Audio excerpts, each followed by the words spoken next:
One of the best parts of living this way is that I have been able to save considerable amounts of money. My finances, which are limited as a single mother, I know where they are and where they go. And my daughter's seeing benefits. We're able to do some of the things that I would never have been able to pay for. Hi, I'm Blair. Hi, I'm Piper. And this is our house.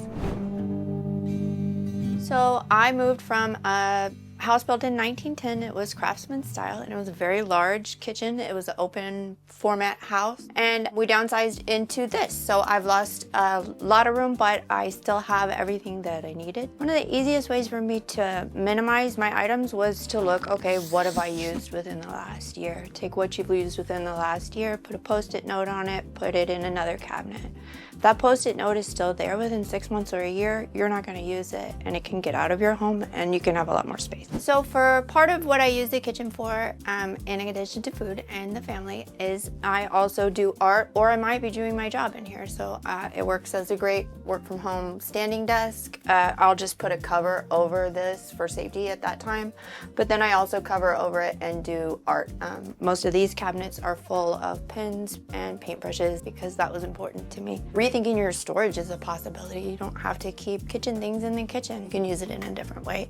So the fridge I love because it is the size for my daughter. She can access everything in here. In fact, the fridge is smaller than a standard fridge, but I have everything I want. I've got my milk, water, drinks, and the freezer's a little bit smaller, so you got to think about what you're going to keep in there, but it does a great job.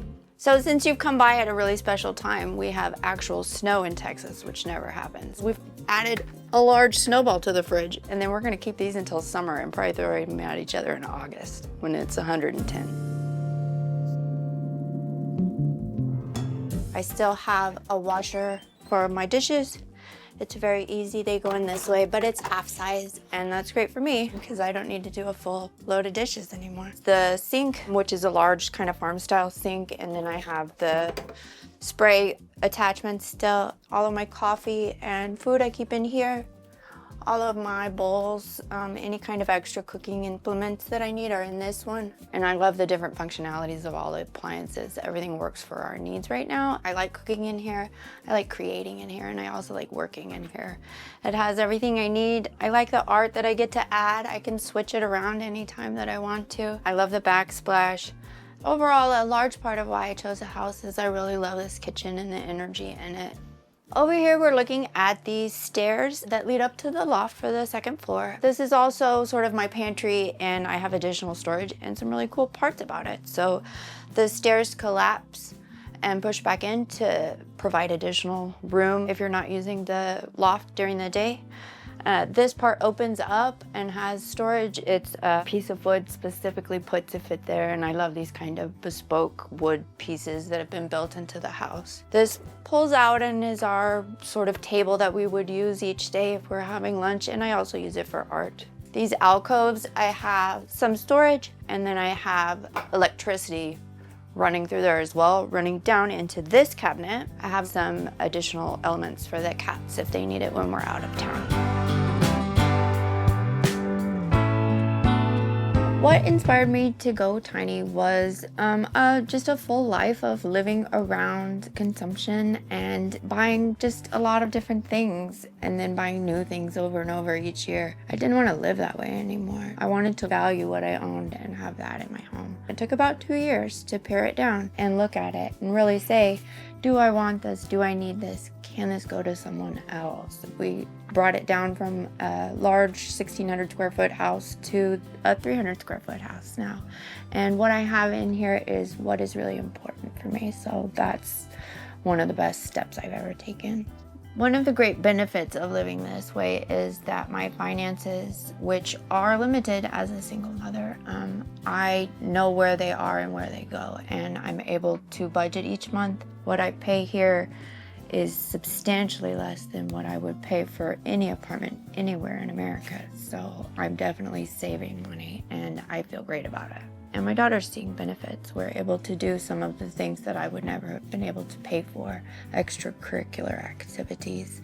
And I have time to take her to them and the capability to do it. So it's really important to me, and it's been very easy and a great transition. Okay, now that you've seen the kitchen, we're gonna transfer over. We're gonna look at the living room and see where I sleep and stay and work. So we are 8.5 feet wide, 28 feet long, and 13.5 feet high. 307 square feet approximately. It feels like a lot more though. So as a single mother, I knew that the upstairs of my house would be for my daughter Piper. So I had to think of this as being my work area and my living area and also my sleeping area. So it's multifunctional and I have a lot of different pieces in here that helps me achieve that each day. So for the past 3 years, I've worked from home, and that was also part of the vision in the tiny house. One of the parts I love most about my house is my desk. It's collapsible.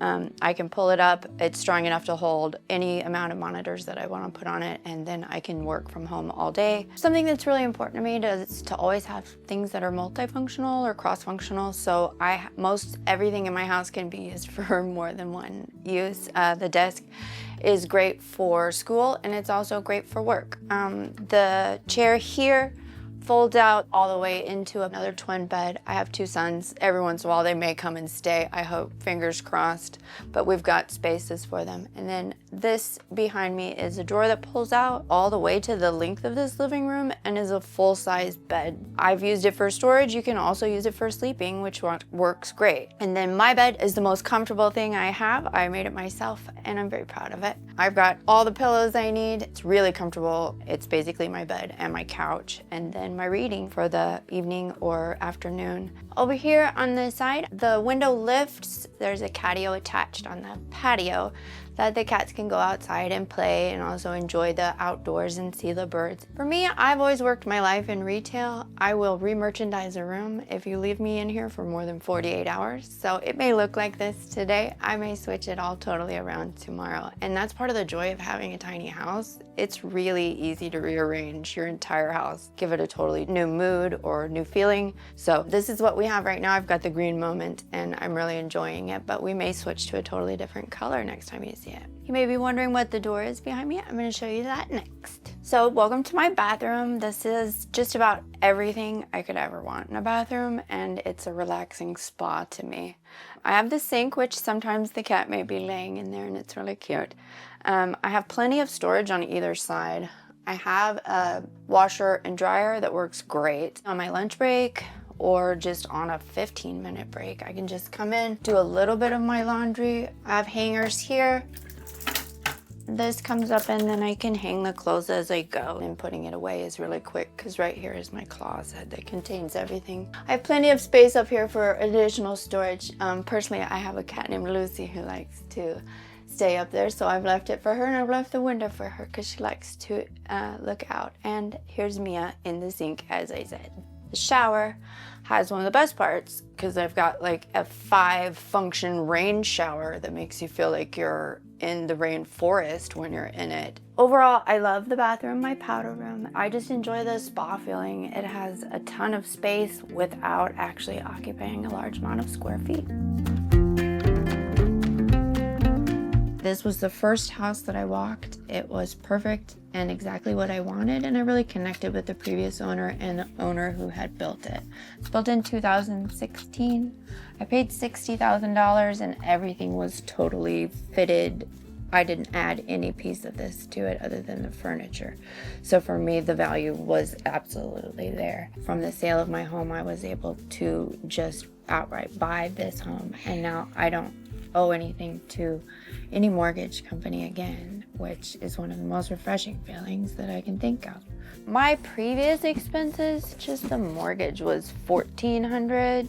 My total cost for the lot for the month is around $660 to $670, and this includes all of the water, that includes the electricity, that includes the Wi-Fi, it includes a community, includes a garden, a dog park. I easily pay half of what most people pay. Outside of the $660 that I pay for my living, I have my car payment and then maybe some extracurricular things. I'm able to put my daughter in theater school, and that's about all of my living costs. So my overall living expenses to cover for the month is around $1,200, which is great to say. I feel amazing just even saying that out loud.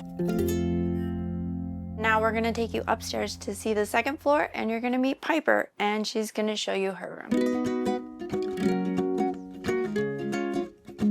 Hi, my name is Piper, and this is my bedroom. A tiny home is pretty cool. It's cozy, and I kind of like it. Well, I wanted to go like a cool style, like some pink, some different colors. Just like a fun area.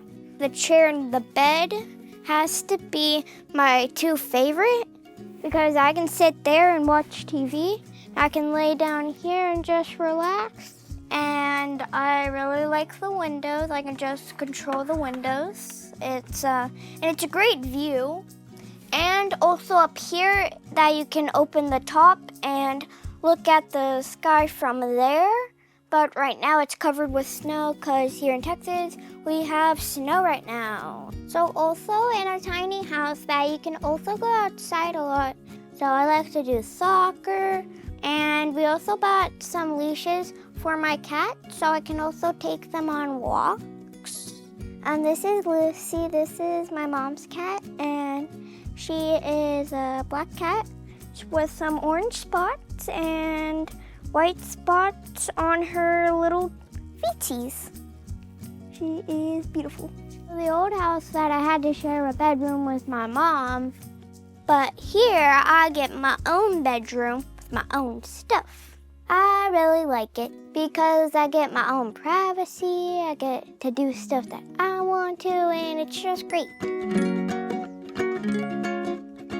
If you're continuously paying into an apartment that is miserable and you're not getting the experience and your place is cluttered with things that you don't love, step up and change it. I learned that I'm capable of taking care of a home on my own.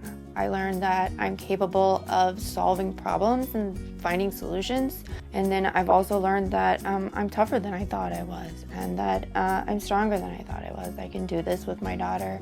We can live alone. We can have the independence, and I can still feel safe.